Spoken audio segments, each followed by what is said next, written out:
Welcome everyone to your program La de RH. The topic for today is Solve for Happy. And for this topic, we are honored to have Mo Gawdat with us. Mo Gawdat is the former Chief Business Officer for Google X, a serial entrepreneur, and author of Solve for Happy, as you can see here. Mo joined Google in 2007 to kickstart its business in emerging markets. He is fascinated by the role that technology plays in empowering people in emerging communities and has dedicated years of his career towards that passion. Over a period of 6 years, Mo started close to half of Google's operation worldwide. In 2013, he moved to Google's infamous innovation arm, Google X, where he led the business strategy, planning, sales, business development, and partnership. X does not attempt to achieve incremental improvement in the way the world works, but instead it tries to develop new technologies that will reinvent the way things are and deliver a radical 10x improvement. Mo Gaudat is the author of Software Happy, Engineering Your Path to Joy, that was written in 2017. Through his 12 years research of the topic of happiness, he created an algorithm and a repeatable well engineering model to reach the state of uninterrupted happiness regardless of the circumstances of your life. Mo Happiness Mold proved effectiveness, and in 2014 was put to an ultimate test when Mo lost his son Ali to preventable medical error during a simple surgical procedure.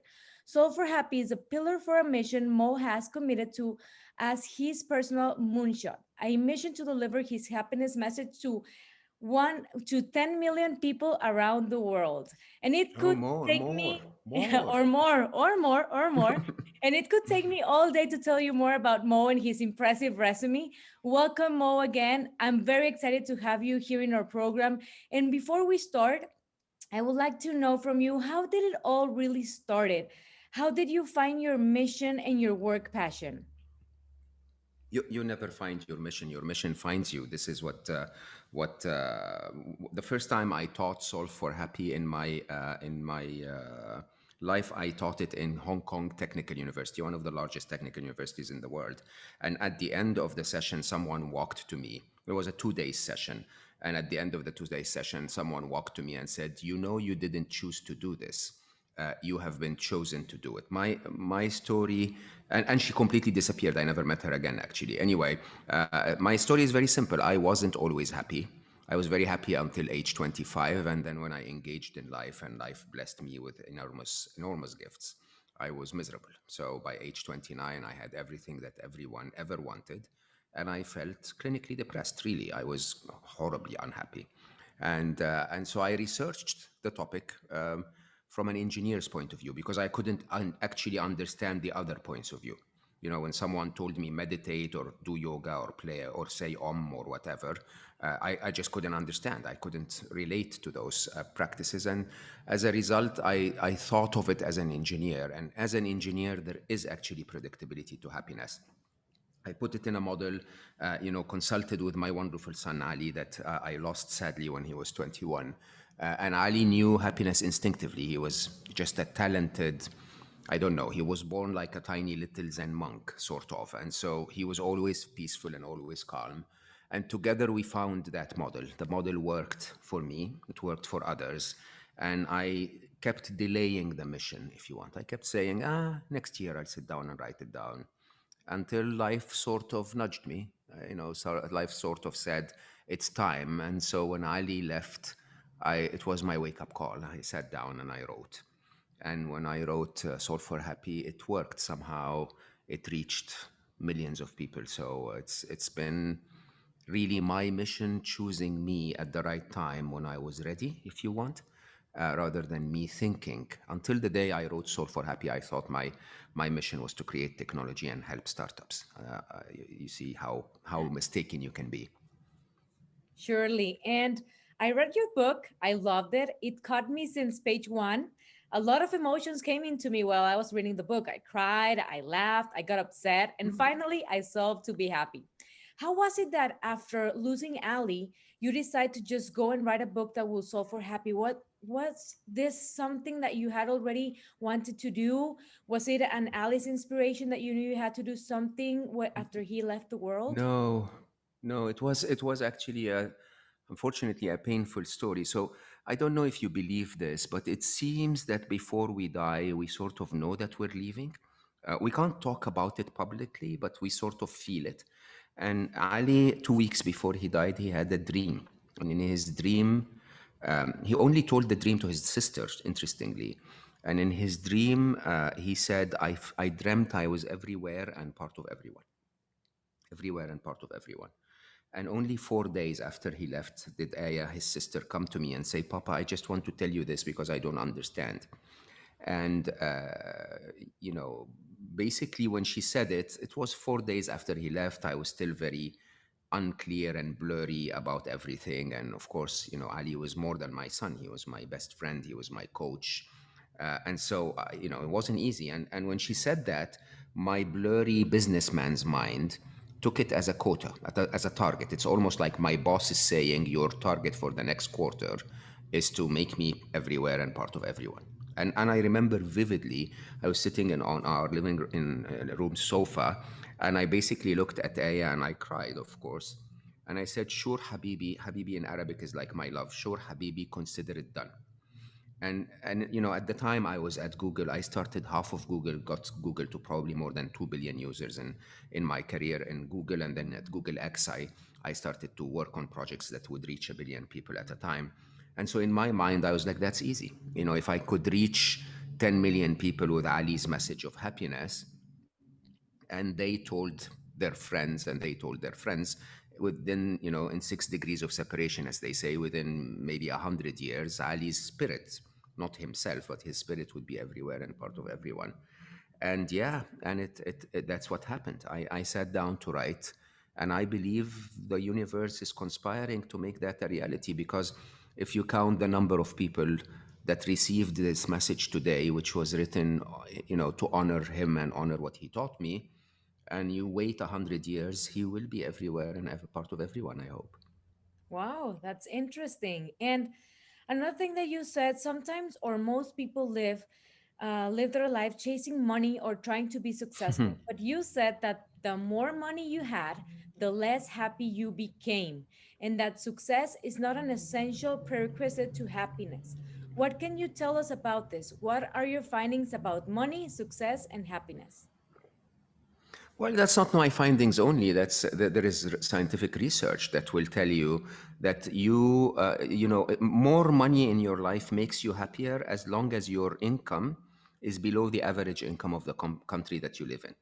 Once your income reaches the average income of that country, which basically means your basic needs are met, some people are better than you, but some people are much worse than you start to have no impact for more money on your happiness. You get more money, you get some troubles and some toys, and it averages out and you don't feel happy.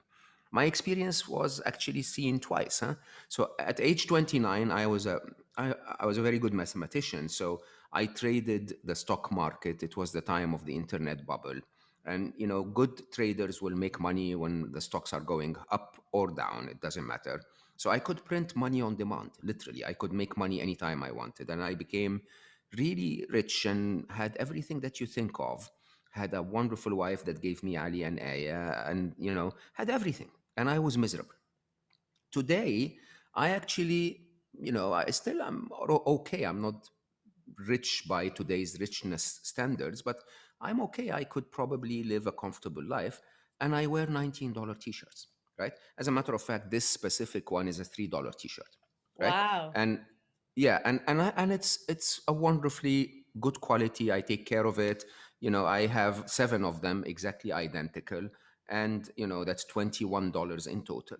And I live a very, very simple life. And I'm not the only one either. So you think about the ones that have a lot of money. Because of my work on Solve for Happy, I very often teach billionaires and multimillionaires, and they're miserable. Okay. And I also, because of my work in the happiness field, I meet wonderful friends who are monks, renowned monks around the world. And, I invite them to my podcast. And recently spoke to Matthew Ricard, for example, Gelong Tupten, and some of the most renowned monks on the planet. And all they have is two robes. And the ones that have a ton of money are incredibly miserable, and the ones that have nothing at all are the happiest people you'll ever meet. Money is definitely not a prerequisite for happiness. The only thing you can do with money to make you happy is to give it to others, which, in a very interesting way, is not the only thing you can give to others. You can give so much more to others. And so, again, even in that, it's not a prerequisite for happiness. Wow. Thank you for that, Mo. And you said that the happiness equation malfunctions completely because of the expectations others will buy into our fake image is never satisfied and we feel unhappy. How can we Hmm. find our pure selves without being pushed to what people or society expects?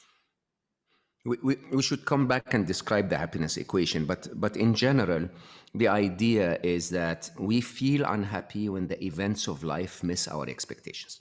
Okay, there has never been an event in itself that makes you happy or unhappy. Huh? Rain on a day where you want to water your plant will make you happy. On a day where you want to sit in the sun will make you unhappy. It's not rain itself. It's rain in comparison to what you want that makes you happy or unhappy. And so in my work, I always say that the second biggest reason for unhappiness in our modern world is ego.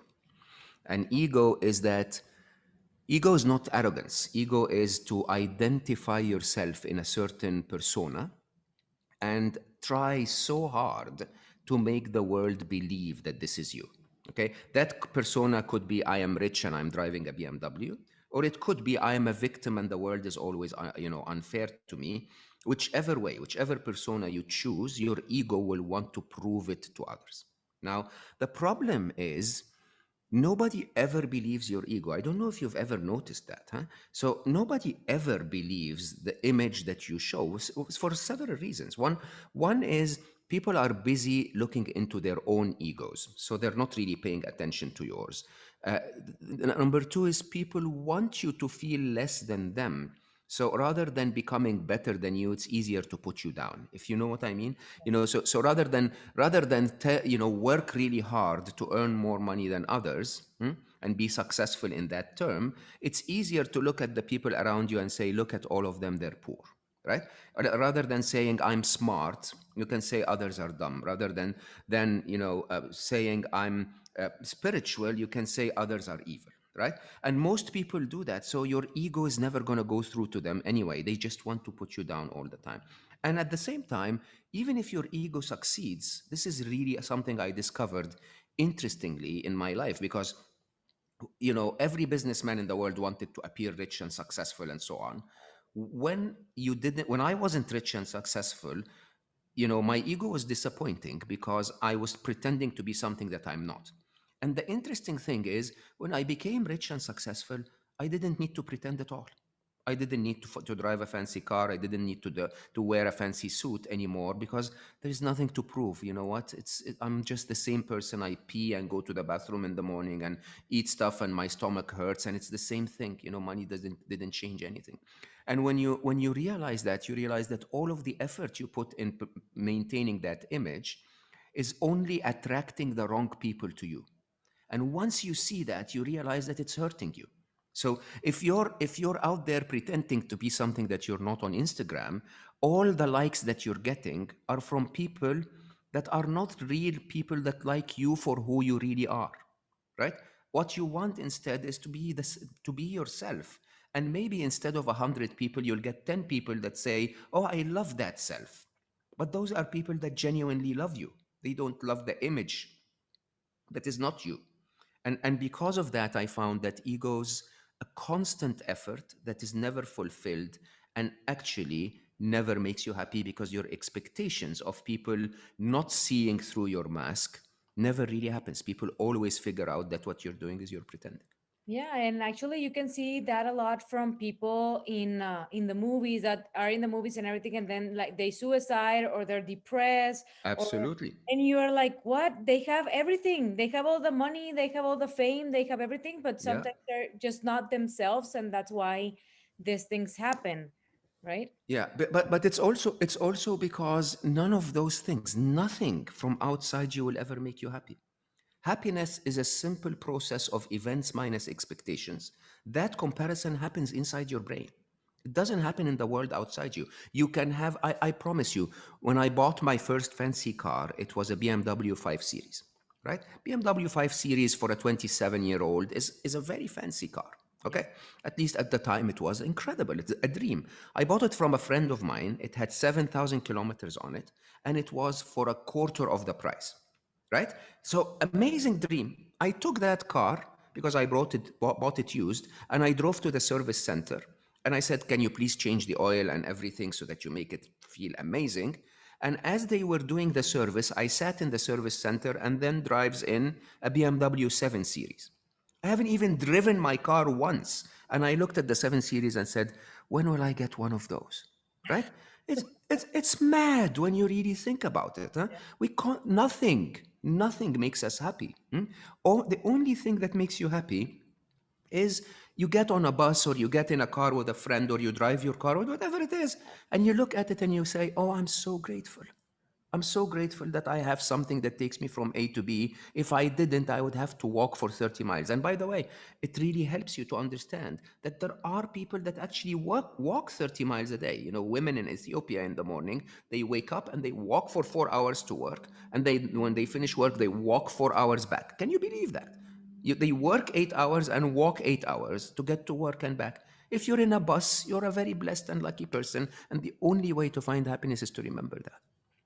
I like what you're saying. And also I have read from many authors that the voice inside your head is just not you. Can you tell us more about this? If it's not you, who is it, and how can we shut that noise in our heads?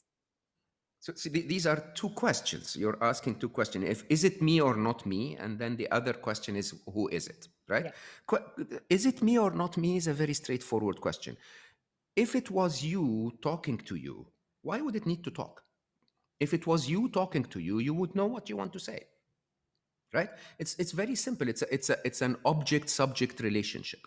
The reason your voice in your head is talking to you is actually understood since the 1920s. A Nobel Prize winner, a Russian Nobel Prize winner, Liv Vygotsky, if I remember the name correctly, did some analysis on your voice box and basically realized that when you're thinking, voices inside your voice box is moving slightly like you do when you're speaking out loud. Okay, so he called it the internal dialogue. It basically is the phenomena that happens when a child is learning a language. That child will repeat everything out loud until it becomes awkward, and so they internalize the voice. So the only way you can actually make sense of the world around you is that you start to turn those voices that you used to make out loud into internal voices. And actually, MRI studies in Harvard, for example, in 2007 would prove that to be true. That when you're solving a problem, the problem solving areas in your brain are lighting up. And then your brain actually, the verbal association area, the part of your brain that is supposed to help you talk out loud, that starts to light up for up to 8 seconds, and then you understand the answer. So the brain finds the answer first and then turns it into words and says it inside your head, and now you hear it. Now, the interesting thing is this. There is a lot of evidence physically that your heart pumps blood around your body. Okay? Heart, the biological product of your heart is blood being pumped around your body. Okay, you look at it and you say, okay, that's the function of my blood, of my heart, right? Your diaphragm is going in and up to help you get air in and out of your lungs. That's the function of a biological organ. The biological organ that we call the brain is supposed to look at the world around it, turn it into concepts, turn those concepts into words, and offer you those concepts for you to make a decision. Now, here's the interesting thing. Once you realize that, hmm, you realize that this voice is not you, it's your brain doing its biological function. Okay? And here's the interesting thing. Nobody ever woke up at least no one I know of in humanity ever woke up in the morning and said, I am the blood that is being pumped around my body, right? You don't associate with the biological function of your heart. But everyone wakes up in the morning and says, I am the thoughts inside my head. It's absolutely true, not true at all. Okay. I actually call my brain a third party. I call my brain Becky. Okay. Just to separate, because it's not me. So it needs to be a different person. Right. Now, here's the trick. Once you realize that, everything changes, because you no longer have to obey. You no longer have to accept the crap that our brains tell us sometimes. And more importantly, you can question things and you can tell your brain, hey, Becky, shut up. I don't want to hear this. Seriously, just shut up. And by the way, you can do that a lot. If your boss tells you to go get a report that you worked on yesterday, you basically tell your brain, stop thinking about football, get the report. And your brain does it, right? Why don't we do that when we feel unhappy? Is a very interesting question that takes a lot of training. Yes, and actually they're asking here, how are gratefulness and happiness related? So let's go back to the happiness equation. The happiness equation is your happiness is equal to or greater than the difference between the events of your life and your expectations of how life should be. Okay, so it is events minus expectations. Every second of your day, every time an event occurs around you, you ask yourself, is this event meeting how my expectations of how life should be? If it is, you're happy. If it isn't, you're unhappy. Right? Gratefulness. Now let me take a few examples to illustrate that. And I'll end with gratefulness, but let's take two of them. Nature always makes us happy. Why does nature make us happy? Because nobody ever goes to nature and says, "Nah, that doesn't meet my expectations." Nobody ever sits in front of the ocean and goes like, "Oh, I love the view, but can someone please mute the sound? It's just too noisy." Right? Nobody does that. When you sit in front of the ocean, you accept the event exactly as it is. Okay? When a tree is a little crooked, you don't say, "Ah, no, it should be vertical." Okay? It's not an engineering product to understand that the trees are crooked, and we look at them and we say, "Oh, so beautiful, it is crooked as it should be." Okay? And so nature always makes us happy because the event always meets the expectation. Gratitude is the behavior that actually reminds you that the events of your life are not only meeting your expectations, they're beating your expectations. They're so good that your life is so good that you remember to be grateful rather than let your brain lead. And when your brain leads, it looks at the negative side of life. So gratitude is a reminder that tells the brain, yeah, I understand. My neck is hurting a little bit, but this woman, beautiful woman next to me loves me.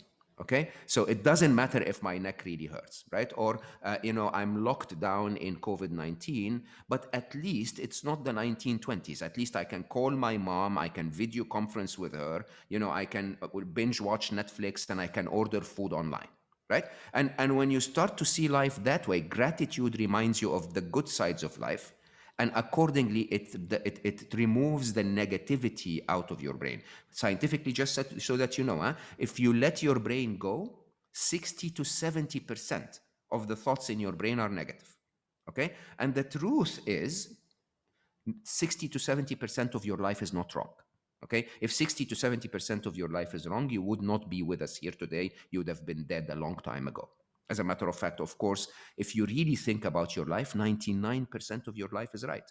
You ask yourself, how many times in your life have you been in a pandemic? Right? Never. That's why it's so open. It's so eye-opening, because your life normally doesn't have pandemics in it. How many times were you in an earthquake? Right? Most of us, maybe 1 minute in our life. The rest of our life is on solid ground.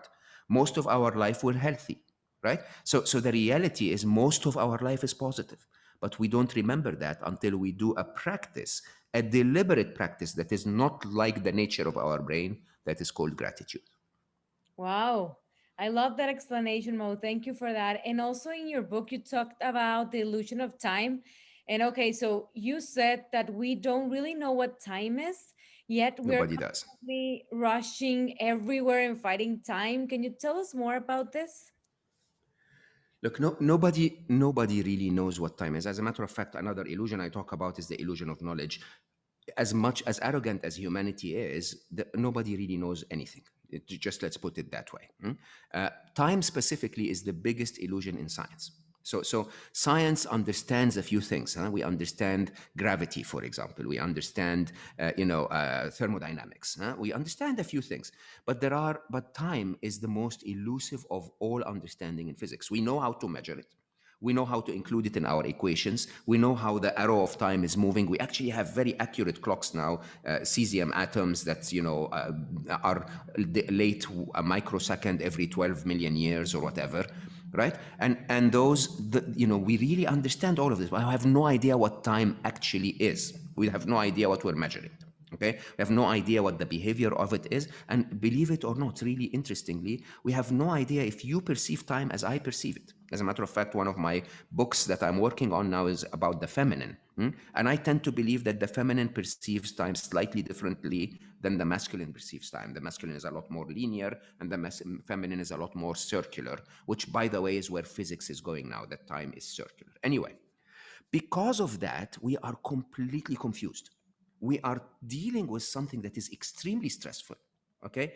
And we don't even understand its nature. It's drowning us in stress, and we don't know how to deal with it, okay? And there are two tricks to time that are actually really easy to understand. One of them is most of our life, when we're living inside our heads, inside our thoughts, what are we thinking about? The past and the future. Okay? But the truth is, there has never been a past and there has never been a future. That's the truth. I mean, and people get shocked when I say that. They say, so what about yesterday? When yesterday happened, it was called today. It wasn't the past, it was today. Right? What about tomorrow? Tomorrow, when tomorrow happens, you're still going to call it today. It is happening here, right now. And yet, instead of living in that moment that's called right now, we're constantly living about in the next moment and what's going to happen and the last moment and why did that happen, right? That's the first observation. The second observation is, and I urge you to do this. I probably have the chart online, but it's in the book.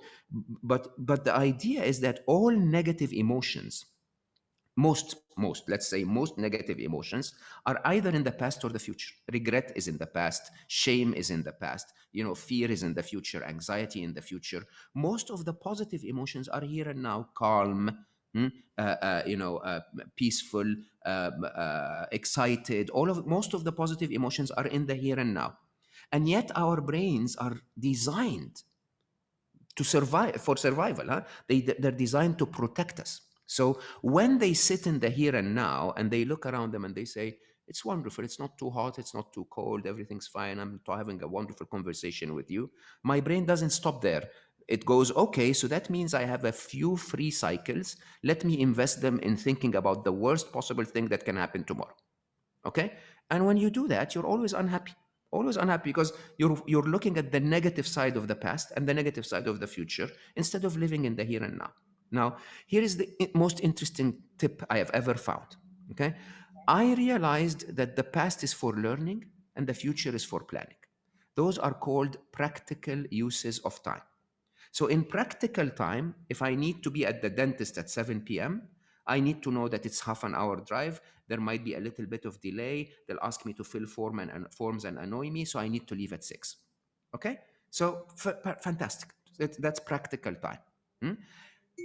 There is also emotional time, or what I call brain time. Emotional time is when we start to stress about it. Will I get to the dentist on time? Oh my God, there is a traffic light. Oh my God, the Uber is late or the taxi is late, and so on and so forth.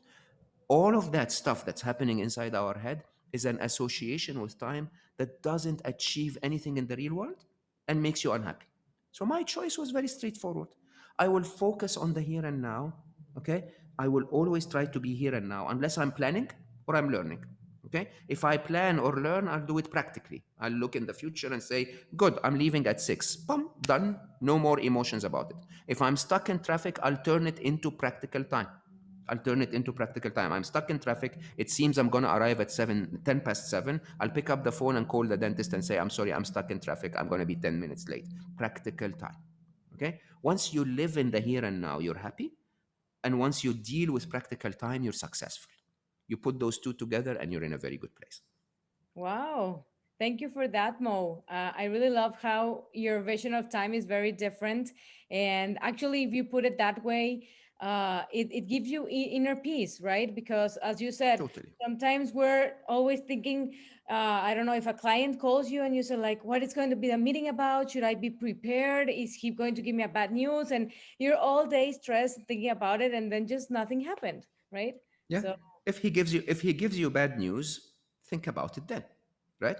If you're expecting bad news, plan and write down what you're going to do if it's bad news. And that's it. The rest is stress. And I'll add one more thing just so that you know.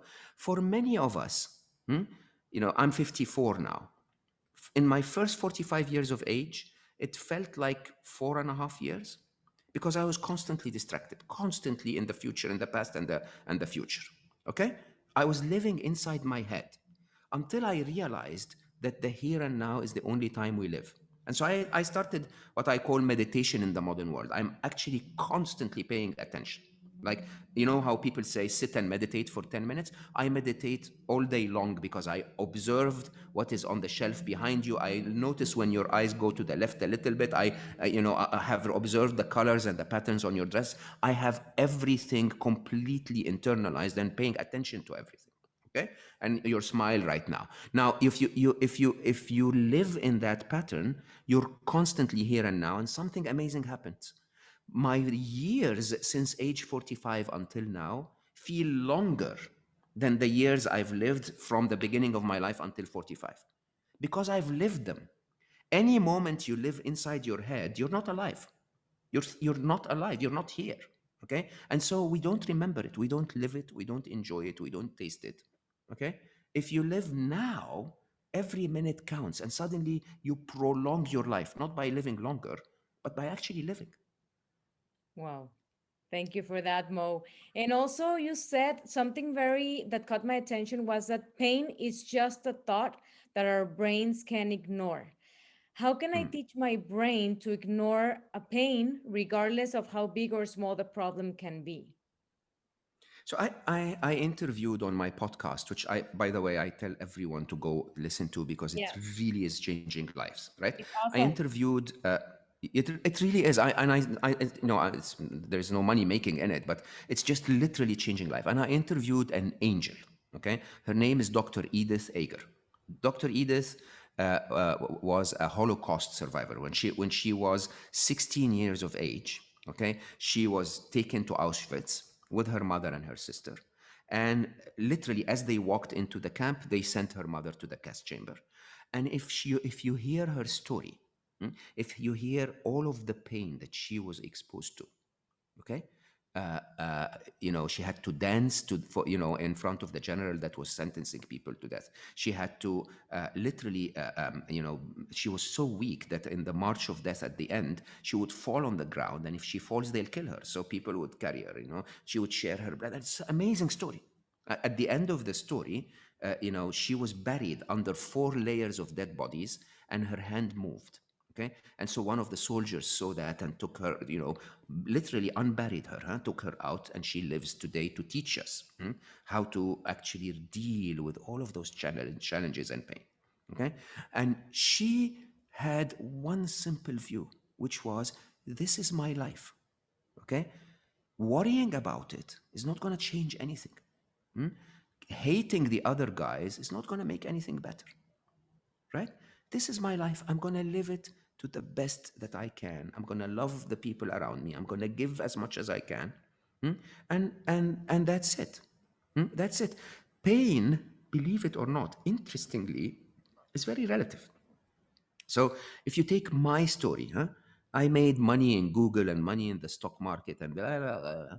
I swear to you, if God had taken everything I've ever made, everything, and left me completely bankrupt, but left Ali, it would have been an easier test. Okay? My difficult test is pain. That's my pain. My difficult test, that's my pain. Now, you have to ask yourself, so why does pain happen? Hmm? Pain is a survival mechanism. It's about life telling you one of two things. Either there is something you need to change, okay, or something you need to learn. And that's it. When you're in a bad relationship and your boyfriend is, annoying like hell, hmm, you feel emotional pain. The reason for the emotional pain is what? Hmm? your life and your soul or yourself or whatever is telling you this is not working. Okay, either it's not working because there is something you need to learn, or it's not working because you need to change it. Okay, and most of the time if we respond to pain that way, it goes away. It's a little bit like a fire alarm, huh? You're sitting in this room, the fire alarm goes off. What do?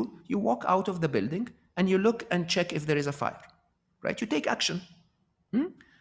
In us humans, when we get emotional pain, we have a very weird reaction. We feel the pain. My partner said something hurtful on Friday. Then on Saturday, we go like, remember that clip from Friday when my partner said something annoying? Let me play that again and torture myself. How smart is that, right? And then on Sunday, you start to say, oh, it must be because he doesn't love me anymore. On Monday, you say it's because I'm fat. On Tuesday, you say I'm never going to find anyone to live with, to be in my life again. And on Thursday, you say my life has ended, right? I call that pain on demand. It's the Netflix of pain. It's basically recalling unhappiness for no reason. It's a fire alarm. Your partner said something hurtful on Friday. On Friday evening, you say, "Baby, we need to talk." Took the action, gone, right? You can talk and solve it, or you can talk and break up. It doesn't matter. But you took the action. You will not keep generating it Saturday, Sunday, Monday, Tuesday, and so on. The pain has a reason. Pain has a reason. It's there to alert you that something needs your attention. Respond to it by taking the right action, and it's gone. Recall it and torture yourself. Good luck with life. I trained, again, I taught maybe 20,000 people in person about Soul for Happy. And one of them came to me after my training and said, uh, um, what are you talking about? How can you say I can be happy? Okay. And I said, why? What's wrong? And she said, you have no idea what happened to me. And I said, what happened? And she said, when I was 16, and I was like, what? She was 73. She was 73. I hugged her. She spent 7 years of her life? Yeah. 57 years holding on to a pain that happened when she was 16. I hugged her and I said, did it work? Did it change anything? All of the unhappiness, all of the crying, all of the misery, did that make the world suddenly wake up and say, oh, we're really, really sorry, we're going to take it back? Why do we do that? If you feel an emotional pain, do something about it. Yeah. Wow. Amazing. And also you talk about in your book about gratitude, Mo, looking down instead of looking up. And I Oh, noticed yeah. something there. And you talk about love, about Oh, true love. yes. And I wanted to ask you, how can we know that we're experienced or had experienced true love, received it, and give true love to others? How can we really know also that we're loving ourselves first? Hmm. That must be the best question ever. Um, so there are two types of love. There is love that we see in the movies, okay, and true love. The love that we see in the movies is what I call conditional love. Okay, I love you because you're cute, or I love you because you make me happy, or I love you because you make me complete, or all of that. Romance, it's called romance, it's not real love. Okay, and we all need romance in our life, by the way. Romance is the time where it all feels right, huh? You're living in the same exact home, working in the same exact annoying job, near to the same exact annoying neighbor, and then you find romance and it seems like life is amazing, right? But it's not love. Yeah. It's conditional. Why is it not love? Because it's conditional. Conditional meaning, I love you because you make me smile. The day you stop making me smile, I stop loving you. Okay? Anything that is conditional follows the happiness equation: events minus expectations, events minus expectations. So as long as you continue to smile, your presence in my life triggers love and happiness. If you stop smiling or stop making me smile, then the outcome is different. Now, I worked on my third book, not my second book. It's going to publish after the next one, on something I call the equations of emotions. Okay, and emotions, as much as we think they are unpredictable, are highly predictable for an engineer like myself. Why? Because emotions are triggered based on very specific predictable events. Okay, fear is an event where your brain realizes that your state of safety in a second from now or a year from now is less than your state of safety right now. If my safety in the future less than now, then I feel fear. Okay, if that future is very very near, then I feel panic. Okay, if that future I know that it's going to be less safe, but I don't know what to do about it, I feel anxiety. Okay, so very predictable. They follow very predictable equations, and I actually have the mathematics of them written down in that chapter, right? The interesting side is conditional love has an equation. It happens in the brain. You smile, you give me something I need, I will love you. There is a condition. If the condition is met, I will love you. Now, the only emotion humanity or any being has ever felt that doesn't have an equation is unconditional love. Unconditional love is I love you. That's it. Okay? That's it. I love you. You can be annoying today, I love you. You can be generous tomorrow, I love you. You can die like my son, and I'll still love you. Right? And that feeling is the only pure form of love. Is the only real form of love. In my personal view, as the more I connected with my feminine side, if you want, over the last 7 or 8 years, the more I realized that that's probably the only thing that is unconditional, the only thing that doesn't happen in the brain, the only thing probably that exists. Okay, so there are religions out there that say God is love. There are, sects of religions like Sufism in Islam, for example, will say that it's all about love. Now, we don't understand what that love thing is, but when you get to that moment of unconditional love, something amazing happens. Okay? Your happiness equation is solved permanently. Why? Because the event has nothing to do with the expectation. There is no expectation. I don't expect anything from you. I just love you, right?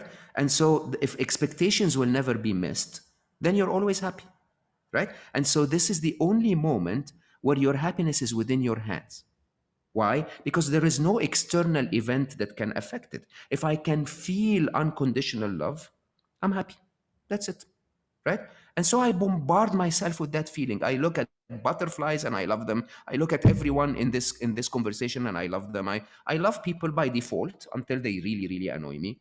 Okay, I love events by default until it really proves that it requires a lot of effort, and it's such a very different place.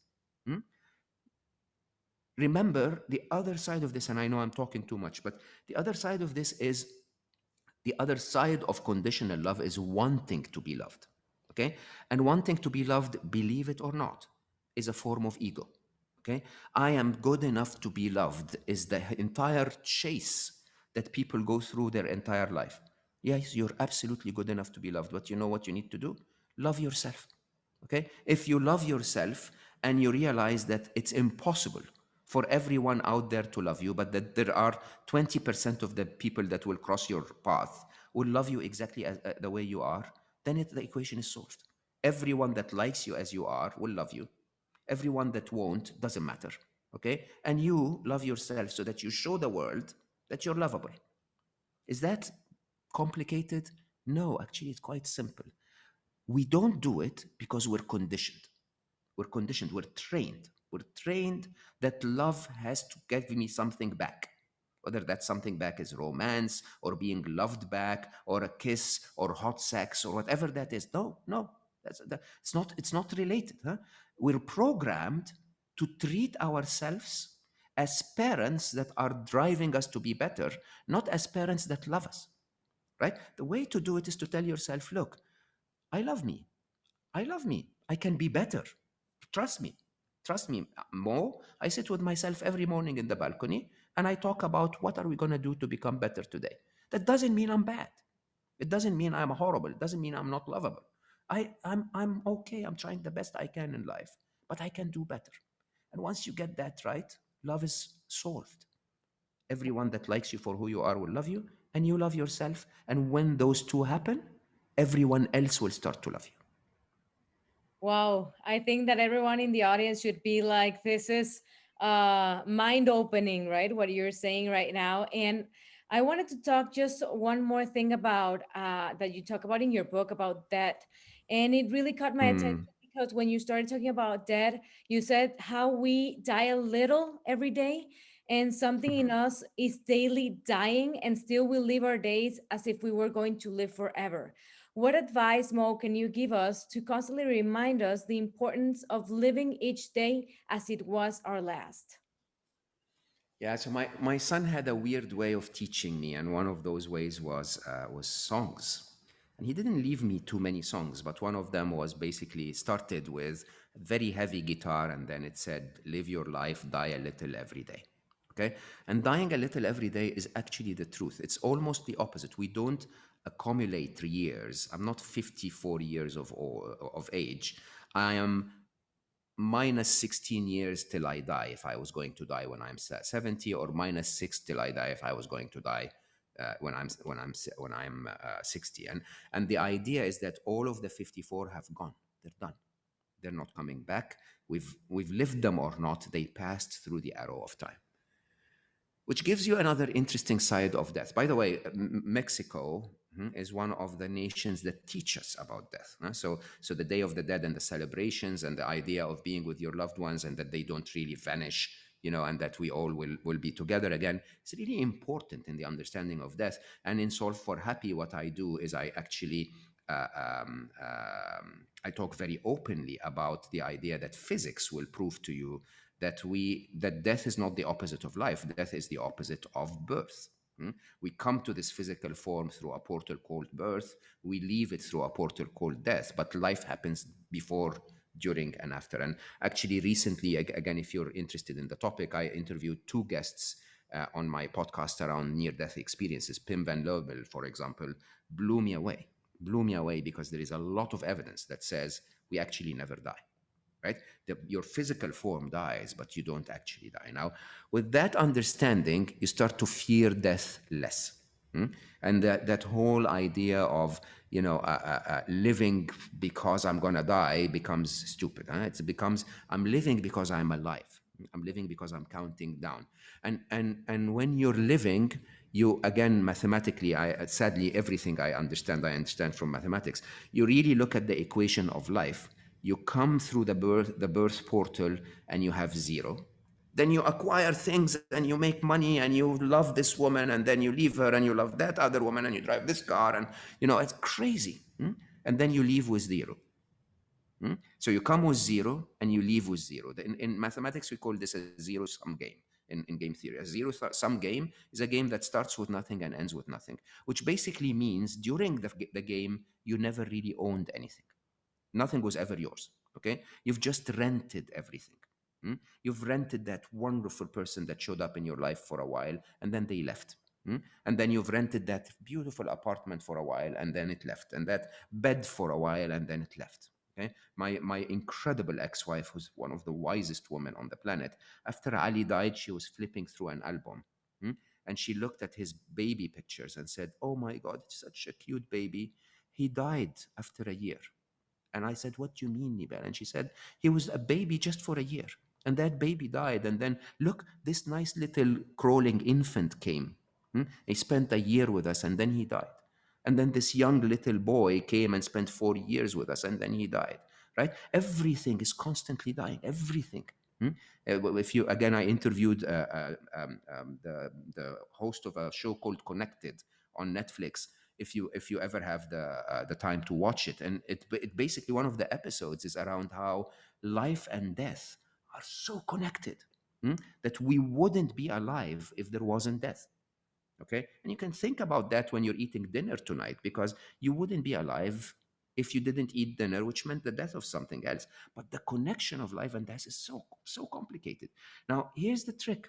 The trick is, if everything is for rent, hmm, how do you behave when you're renting a place? You enjoy it fully.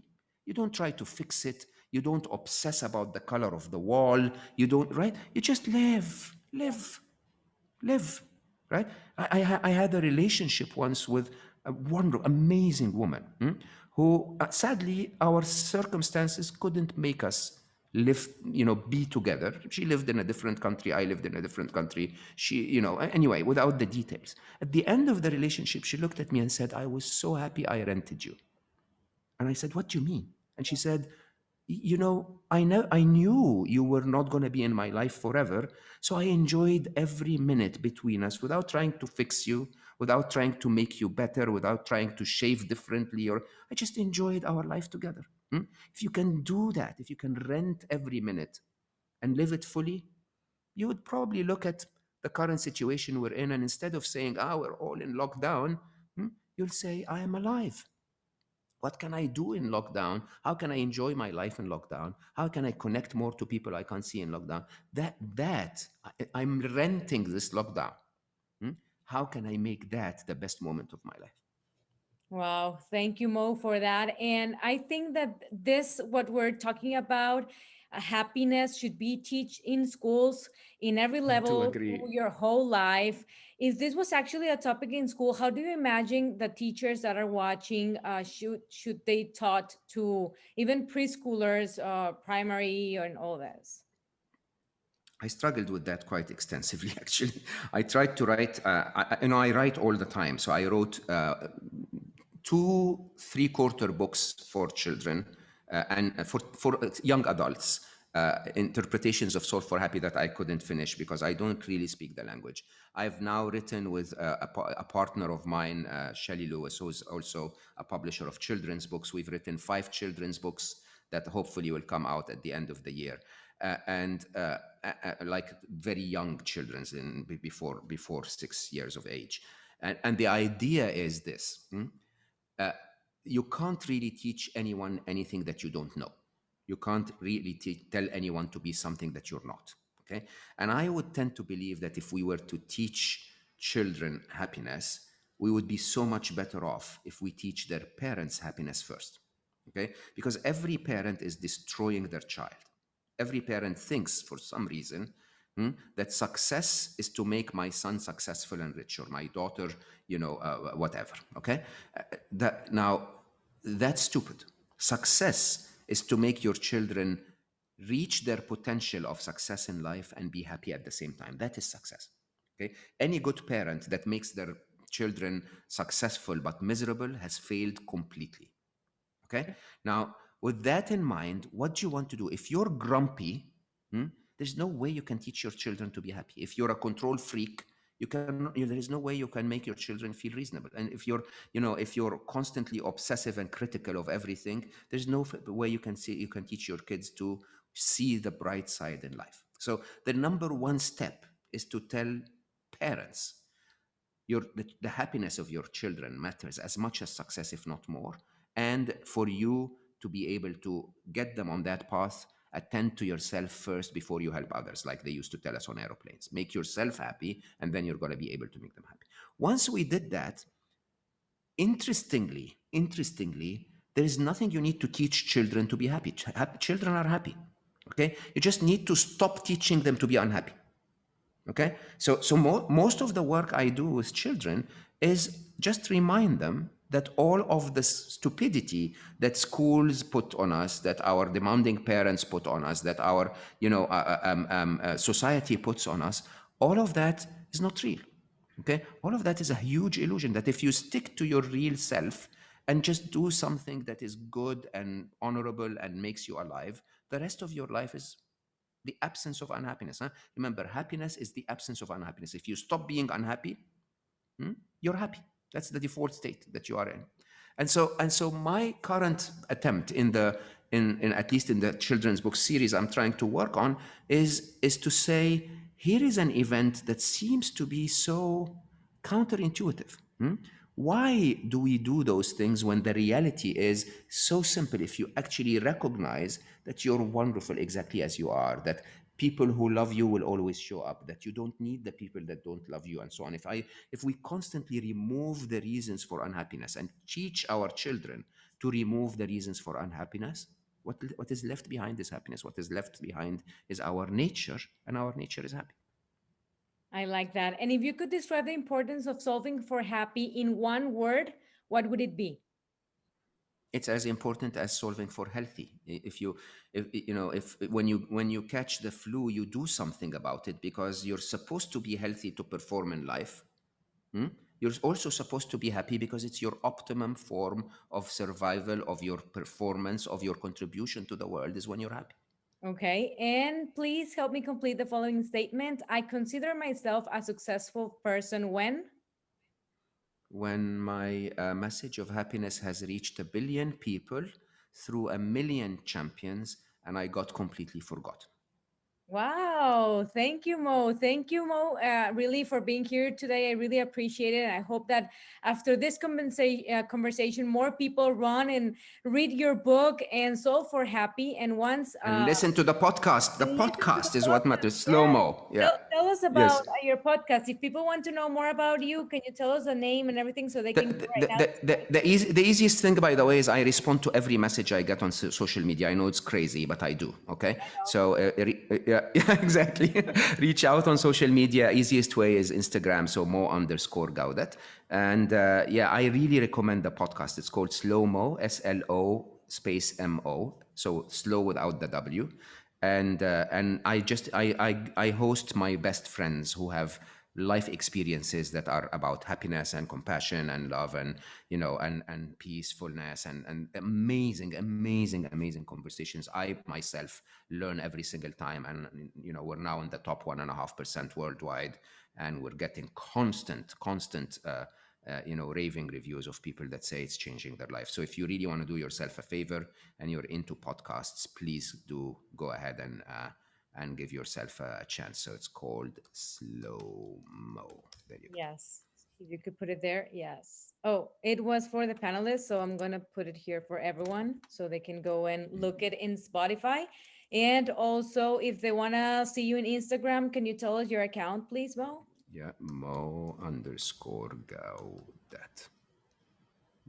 Yep. Okay, let me put that for you guys. Okay.